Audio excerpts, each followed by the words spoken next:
फिर से एक जोरदार ताली बजाएं प्रभु की महिमा के लिए। और अब मैं आपका ध्यान इसी बात पर फिर से लाना चाहता हूं। कई लोग सोच रहे होंगे कि मैं बार बार यही बात रिपीट कर रहा हूं।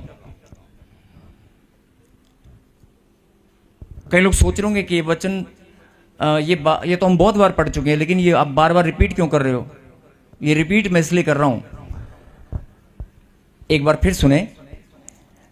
धन्य है वह जो इस भविष्यवाणी के वचन को पढ़ता है और वे जो सुनते हैं और इसमें लिखी हुई बातों को मानते हैं, वो धन्य है। और ये शब्द धन्य, मैंने आपको इसकी गहराई बता दी।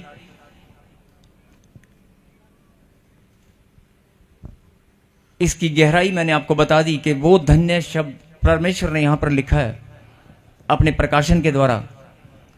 धन्य का मतलब जिसे परमेश्वर ने धन्य ठहरा दिया, उसकी खुशियों की, उसके आनंद की कोई सीमा नहीं होती। आमीन।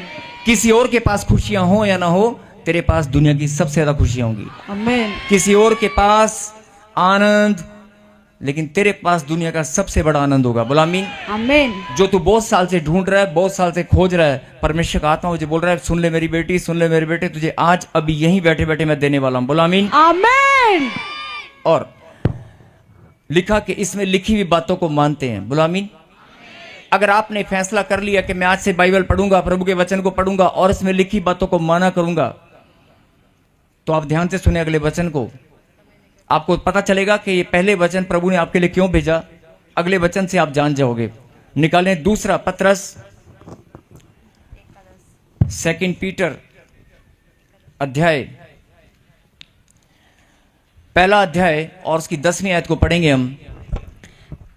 इस कारण हे भाइयों, अपने बुलाए जाने और चुन लिए जाने को सिद्ध करने की भली भांति यत्न करते जाओ, क्योंकि यदि ऐसा करोगे तो कभी भी ठोकर ना खाओगे। हालेलुया। हालेलुया।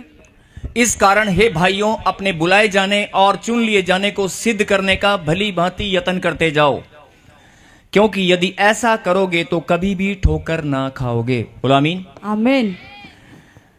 मैं चाहता हूं कि सब लोग जरा बैठ जाएं, जो लोग खड़े हैं प्लीज, और ध्यान से इस वचन को जरा गहराई से सुने। फिर से इसको स्क्रीन पे बड़ा कर, इसको स्क्रीन पे बड़ा कर। हालेलुया। इस कारण हे भाइयों,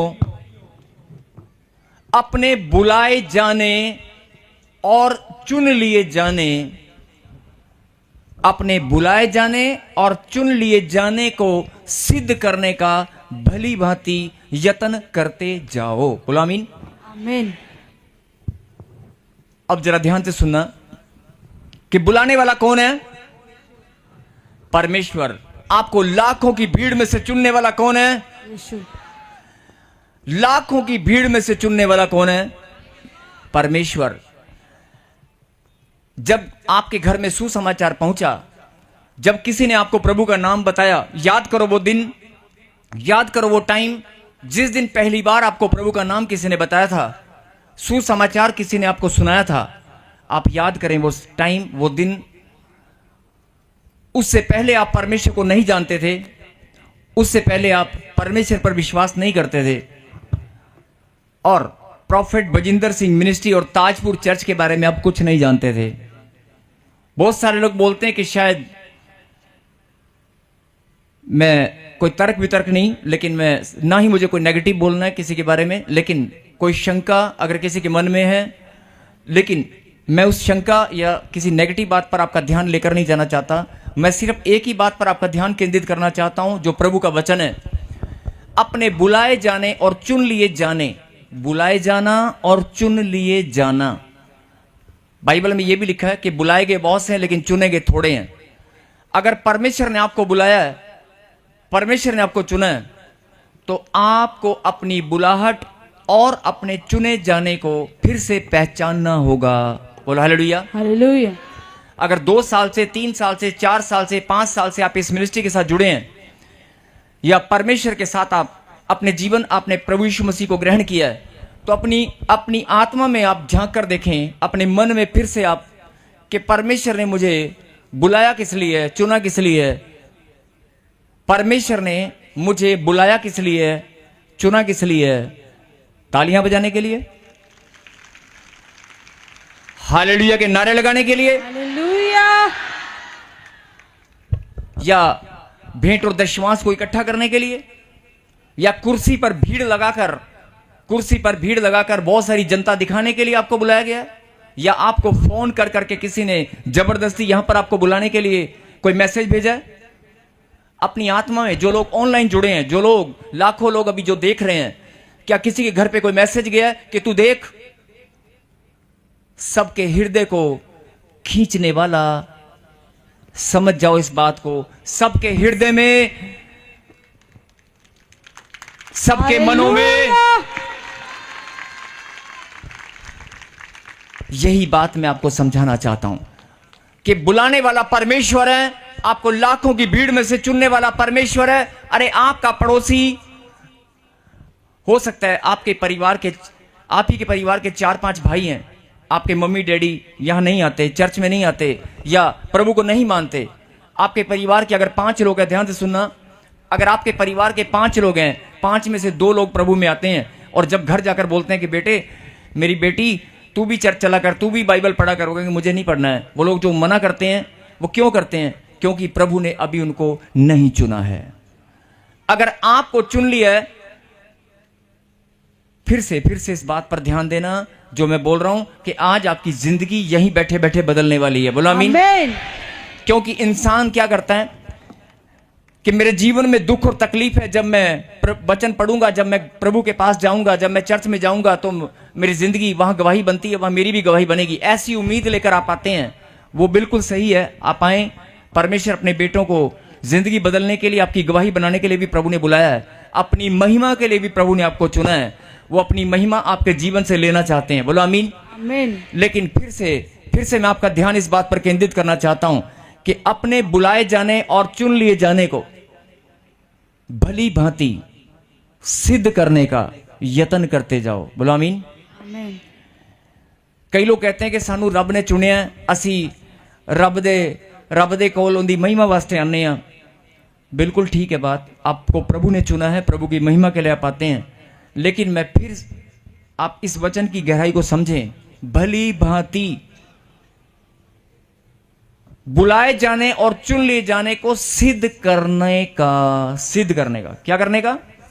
सिद्ध करने का मतलब प्रूफ भी करना पड़ेगा कि प्रभु ने मुझे बुलाया क्यों है, प्रभु ने मुझे चुना क्यों है। बोलो आमीन।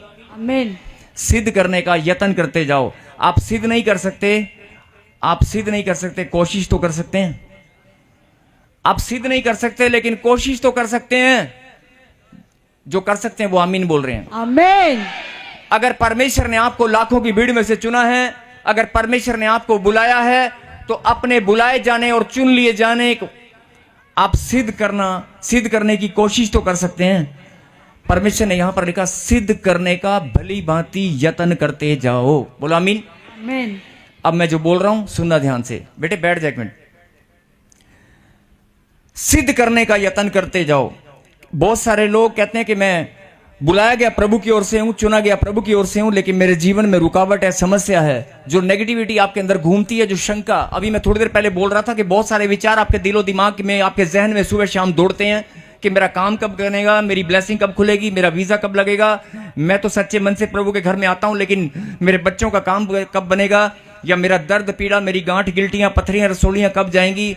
जो भी आपके मन में सवाल है, जो भी शंका है, मैं बोल रहा हूं कि आप इस बात की गहराई को समझें कि मैं आपको नहीं जानता, आप मुझे नहीं जानते, या आप इस चर्च को नहीं जानते थे, या आप प्रभु यीशु मसीह को पहले नहीं जानते थे, आप प्रभु के वचन को नहीं जानते थे, लेकिन परमेश्वर ने आपके जीवन में योजना रखी और अपनी योजना के अनुसार उसने सुसमाचार को आपके जीवन में भेजा। उसने अपने वचन को आपके जीवन में भेज दिया, और जिस दिन आपने प्रभु के वचन को सुना, उसी दिन आपके ऊपर प्रभु का अनुग्रह हुआ, और अनुग्रह के द्वारा आप चुने गए, आपके अंदर विश्वास आया और आप प्रभु की ओर बढ़ने लगे, परमेश्वर के मार्ग में आप दौड़ने लगे। बोलो आमीन। आमीन। यही बात आपको समझनी है कि अगर परमेश्वर ने आपको बुलाया नहीं होता तो 2 महीने, 3 महीने, 4 महीने के बाद हो सकता है आप घूम कर चले जाते हैं। बहुत सारे लोग आते हैं और चले जाते हैं, लेकिन आपने इस बात को समझा होगा कि जब से मैंने प्रभु के वचन को सुना, तब से मेरे जीवन में स्थिरता है। मैंने फैसला किया कि मैं परमेश्वर के वचन को पढ़ूंगा, मैं इसमें लिखी बातों को मानूंगा। प्रकाशित वाक्य 1:3 आपके जीवन में काम करना शुरू उसी दिन कर दिया, जो मैं अभी थोड़ी देर पहले वचन बता रहा था कि अगर आप परमेश्वर के द्वारा बुलाए गए हैं, चुने गए हैं, तो आपकी ब्लेसिंग को कोई नहीं रोक सकता, कोई दुनिया की ताकत। अभी आप देखना गवाहियों की कैसे लाइन लगती है, अभी आप देखना, अभी देखना आप कैसे मुस्कुराकर नाचने लगोगे। अभी देखना जिनको दर्द है, पीड़ा है, डॉक्टर ने जवाब दे दिया होगा, लेकिन प्रभु का कलाम यही बात मैं समझाना चाहता हूं, अपनी बुलाहट पर ध्यान दे, अपने चुने जाने पर ध्यान दे। अभी आपने गवाही सुना कि 15-20 साल से कोई बेटी थी जो बोल रही थी कि मुझे बच्चा नहीं है, लेकिन जैसे ही, ध्यान से सुनना, अभी एक उदाहरण दे रहा हूं कि एक बहन बोल रही थी कि 20 साल से मुझे बच्चा नहीं है या 15 साल से बेबी नहीं है, लेकिन वो गवाही बोल रही है कि मैं 5 महीने की प्रेग्नेंट हूं। और आपने अभी बहुत सारे लोगों की गवाहियां सुने होंगे कि कोई 10 साल से, 15 साल से, 20 साल से कोई ब्लेसिंग रुकी भी थी, लेकिन जैसे ही ताजपुर चर्च, जैसे ही प्रॉफिट बजिंदर सिंह मिनिस्ट्री में ऑनलाइन या चर्च में आकर आपने प्रार्थना की, आपके जीवन में आश्चर्यक्रम हुआ। क्या ये आश्चर्यक्रम 15 साल पहले, 15 साल प्रभु ने आपके जीवन में खाली क्यों रखे? सुनना ध्यान से। 15 साल अगर किसी की बहन में ब्लेसिंग नहीं थी, वो 15 साल बाद चर्च में आने से कैसे आशीष मिली?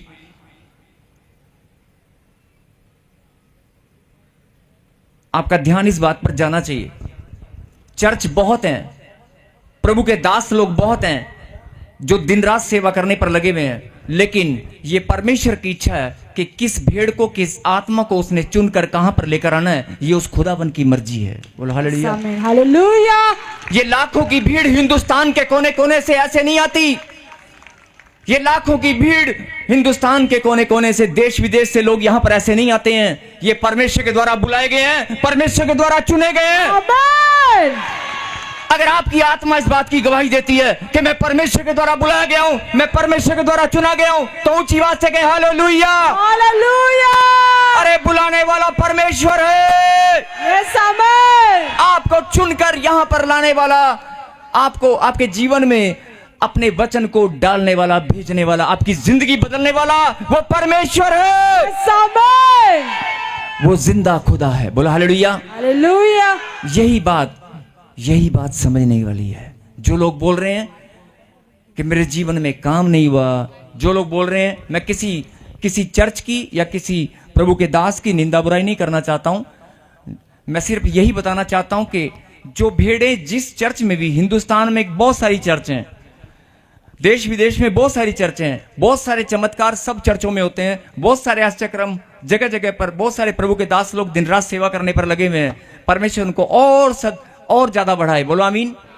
परमेश्वर उनको और ज्यादा तरक्की दे, उनकी चर्च और ज्यादा बढ़ने लगे, वो खुदाबंद का काम कर रहे हैं। मैं चाहता हूं कि हर एक दास और ज्यादा बढ़ने लगे। बोलो आमीन, आमीन।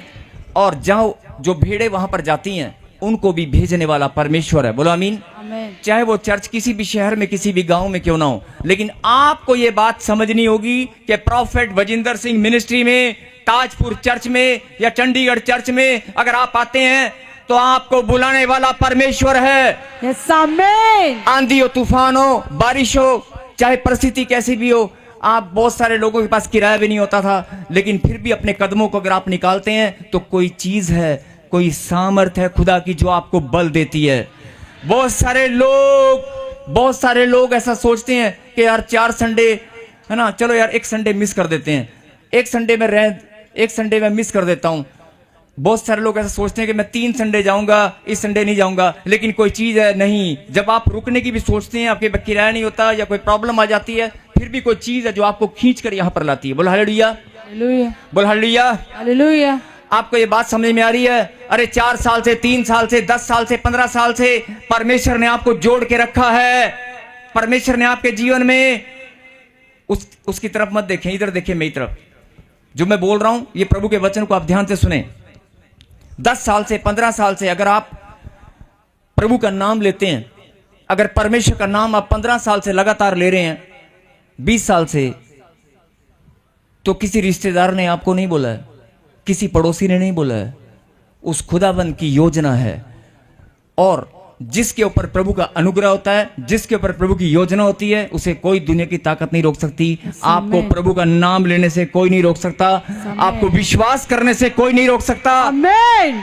लेकिन ये बड़ा भेद मैं आपको बताना चाहता हूं कि अगर आपके जीवन में ब्लेसिंग नहीं है, अगर आप अभी भी कहीं कोई आपके जीवन में रुकावट है, तो परमेश्वर का आत्मा मुझे बोल रहा है कि सुन ले मेरी बेटी, सुन ले मेरे बेटे, सिर्फ अपनी बुलाहट पर ध्यान दे। 3 साल पहले, 4 साल पहले, 3 महीने पहले जब मैंने तुझे चुना, जब मैंने तुझ पर अनुग्रह किया, वो दिन वो घड़ी याद कर जब मैंने तुझे बुलाया। और जब तू प्रॉफेट बजिंदर सिंह मिनिस्ट्री या ताजपुर चर्च में आने लगे, वो दिन याद करो। उससे पहले आप कहां जाते थे, कहां नहीं जाते थे, मैं उसकी बात नहीं कर रहा हूं। लेकिन जब से प्रभु ने आपको चुना है, अपने समय को जरा कैलकुलेट करना। 3 महीने, 3 साल, 4 साल, 5 साल, अरे आपको जोड़कर किसने रखा है? अरे आपको संभाल कर किसने रखा है? अरे आपकी आत्मा इस बात की गवाही देती है कि नहीं, परमेश्वर की महान योजना आपके जीवन में है कि नहीं? यस। अरे परमेश्वर के द्वारा आप चुने गए कि नहीं? यस। परमेश्वर ने आपके जीवन में बुलाहट को रखा है कि नहीं? यस। बहुत सारे लोग ऐसा बोलते हैं कि मेरे जीवन में परमेश्वर की बुलाहट है, और बहुत सारे लोग बोलते हैं मुझे सेवा करने की बुलाहट है, मेरी जो बुलाहट है वो गीत गाने की है, आराधना करने की है, मेरी बुलाहट मिनिस्ट्री करने की है। सबके जीवन में परमेश्वर ने एक बुलाहट को रखा है, लेकिन हर एक इंसान को अपनी बुलाहट को पहचानना होगा। बोलो आमीन। आमीन। हर एक इंसान को अपनी बुलाहट को पहचानना होगा। लेकिन सबसे बड़ी आत्मिक गलती, स्पिरिचुअल मिस्टेक लोग क्या करते हैं, प्रभु ने जो चुना है, प्रभु ने जो चुनकर अपने पास आने का मौका दिया है, परमेश्वर के समीप ऐसे कोई नहीं आ सकता। अगर परमेश्वर ने आपको अपने समीप आने का मौका दिया है, तो इसका क्या मतलब है? फिर से सोच कर देखें, लाखों की भीड़ में से प्रभु ने तुम्हें चुना और अपना अनुग्रह तुम्हारे ऊपर उड़ेल दिया। यस। आमीन।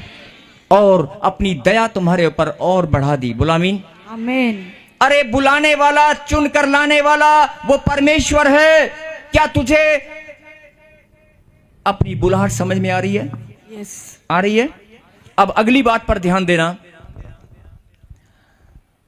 अगर आपको कोई आपके घर में कोई शादी का, कोई किसी रिश्तेदार की शादी का बहुत प्यार है आपका उनके साथ, कोई चिट्ठी आ जाए, तो आप तैयारी शुरू करते हैं कि नहीं करते हैं? करते हैं ना। आप तैयारी शुरू करते हैं, कोट पैंट सिलवाएंगे, सुंदर साड़ी, कपड़े कुपड़े सब कुछ सिलवाएंगे नहीं, और सपना लेना शुरू कर देते हैं, और 2 दिन रह गए, 4 दिन रह गए, 3 दिन रह गए, बस शादी ब्याह ते जाना है। 4 पड़ोसियों को भी आप बताते हैं, मेरी भैन दी ना, मेरी मम्मी दी ना, मेरे उत्थे ना, मेरे पेके ना, मेरे उत्थे ना, साढ़े ना ਉਹ फलाने का ना ब्याह है, असी ब्याह ते जाना है, साढ़े घर का ध्यान रखिए, असी ब्याह से चले हैं। आप बोलते हैं ना ऐसे, मतलब आपको अंदर से कितनी खुशी होती है कि मेरी रिश्तेदारी में एक शादी है, और वो शादी ऐसी जगह पर है, किसी पहाड़ी एरिया में है, किसी ऐसे स्थान पर है जहां हमें घूमने का मौका मिल रहा है। आपके अंदर एक खुशी की लहर दौड़ने लगती है। हाँ जी, दौड़ने लगती है कि नहीं? यस। दौड़ने दौड़ने लगती है ना। और चाहे वो बर्थडे पार्टी हो, चाहे कोई फंक्शन है, चाहे कोई शादी है, ये एक स्वभाव है इंसान का कि जब कोई मौका हमें मिलता है, चाहे आप कितने भी काम में बिजी क्यों ना हो, लेकिन घर में डिस्कशन शुरू हो जाता है, तेरी वो कुर्ता आ गया, तेरे वो पैंट कमीज आ गई, ਉਹ ਲਿਆਂਦਾ, ਉਹਨੇ देता, ਉਹ हो गया, ਤਿਆਰੀਆਂ ਸ਼ੁਰੂ ਹੋ ਜਾਂਦੀਆਂ ਨੇ, ਤੇ ਗੱਡੀ ਦਾ ਇੰਤਜ਼ਾਮ ਵੀ ਹੋ ਜਾਂਦਾ ਹੈ, ਸਾਰਾ ਕੁਝ ਹੋ ਜਾਂਦਾ ਹੈ। ਹੁੰਦਾ ਕਿ ਨਹੀਂ ਹੁੰਦਾ? ਹੁੰਦਾ ਨਾ। ਤੇ ਚਾਹ ਕਿੰਨਾ ਚੜਦਾ ਅੰਦਰੋਂ, ਨਹੀਂ ਅਸੀਂ ਜਾਣਾ ਹੈ, ਅਸੀਂ ਉੱਥੇ ਜਾਣਾ ਹੈ, ਅਸੀਂ ਉੱਥੇ ਜਾਣਾ ਹੈ। 15 दिन 20 दिन पहले ही ऑटोमेटिकली चाव शुरू हो जाता है, नहीं हो जाता ना। और पैसे नहीं भी होंगे ना जाने के लिए, तो जुगाड़बाजी करने लग जाते हैं। भैन जी अब माड़ा जे धार दे दो मैनू थोड़े, है ना, साढ़े घरे ब्याह है। और कई बहनें तो, अच्छा इनके घर में शादी है ना, कोई बात नहीं, ये मुझे बड़ा चिढ़ा कर गई थी, मैं भी अपनी खास फ्रेंड के पास जाती, सुन अपनी सोने की चैन मुझे देगी 2 दिन उधार के लिए, मैं भी गले में पहन के दिखा के आऊंगी, मेरे पास भी है। अपने दोस्तों को फोन करते हैं, प्रैक्टिकल बात है, ध्यान से सुनना। अपने दोस्तों को फोन करते हैं, सुन साढ़े ना एक ऐसे रिश्तेदार की वहां शादी है, मैं गड्डी लेके जाना है, वो भी बड़े वाली, छोटे वाली नहीं लेके जानी। आप बोलते हैं कि नहीं? ऐसे इंसान का स्वभाव है ना। ध्यान से सुनना, आपको खुशी का चाव भी चढ़ता है और इंतजाम भी आप खुद करते हैं। अगर पैसे नहीं होंगे या कोई चीज आप करना चाहते हैं, तो आप उसका इंतजाम भी आप खुद करने लग जाते हैं। बोला हालेलुया। हाँ जी, करते हैं कि नहीं करते हैं ना। और उसके बाद जब आप शादी में पहुंच जाते हैं तो सबसे पहला काम आपका यही होता है कि वो उसको पता चलना चाहिए कि मैं और मेरा परिवार आया है, उसको पता चलना चाहिए कि मेरी हाजिरी यहां पर है, पता चलना चाहिए ना। और ऐसे ही जब कैमरामैन जहां भी आता है तो कैमरे के सामने ना आते ना, माड़ा जा कैमरे वाला ना इधर ਨੂੰ ਹੈਗਾ, होता ना ऐसे, होता ना ऐसे। और जब स्टेज पे जाते हैं या जब डांस कर रहे होते हैं तो आपका ध्यान कैमरे की ओर होता है कि अगर उसको पता चले, लेकिन ये पता चलना चाहिए, एल्बम में फोटो आनी चाहिए कि मैं और मेरा परिवार इतनी दूर से शादी में जरूर आए, हाजिरी लगाने, है ना। क्यों? क्योंकि उसने आपको न्योता भेजा था, इनविटेशन दिया था। अरे एक इंसान के इनविटेशन से आपको इतनी खुशी होती है, एक इंसान के इनविटेशन से आपको इतना सारा इंतजाम करने के लिए आप तैयारियां शुरू कर देते हैं। और यहां पर तो इनविटेशन आपको परम ईश्वर ने दिया है।